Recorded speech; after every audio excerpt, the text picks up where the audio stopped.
Welcome to another Chef Knives to Go quick look product review. I'm Steve Gamache, and what we have is the Harukaze SRS15 Gyuto 240mm knife.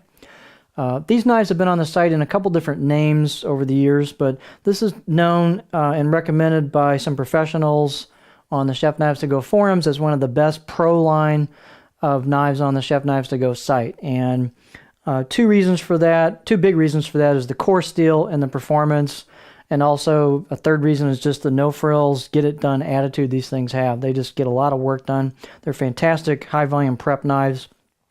Great in a home environment as well if you want something you don't have to sharpen too often and that just get the job done. The core steel is SRS15 powdered metallurgy full stainless steel. It's, I believe, a high-speed tool steel. It takes a nice edge. It's fairly fine grain. Has great edge retention. They take it to around 63, maybe 64 Rockwell. The construction is soft stainless steel cladding on either side of that core steel for a 3-layer construction method. It looks like the cladding wraps over the top of the spine as well, so very low maintenance. Weight on these is about 236 grams or 8.3 ounces, and the edge length is about 245, so a little oversized 240, about 9.65 inches. Plenty of length for long prep sessions. Overall length about 375 millimeters. Blade height is about 46 3/4 millimeters, around just a little under 47. Spine thickness is about 2.2 millimeters coming out of the handle, and this blade just pretty much just keeps that all the way down until you hit the curve on the spine and then the grind. So they get thin at the very, very end on the tip, and then they get thin at the edge as well. So these are high performance line of knives.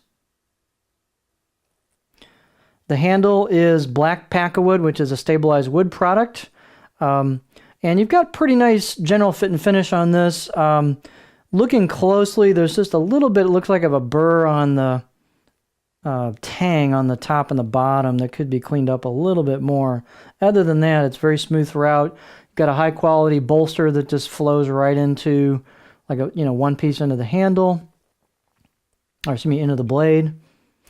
A fit and finish is really good on the spine. They've relieved it just a little bit on the edges, the choil just a little bit as well. Though if you're picky, you might want to do a little more on that. But out of the box edge is very, very good. These typically have great out of the box edges. This one I'll give a 7 out of 10. It's very, very sharp out of the box with some bite or tooth to it.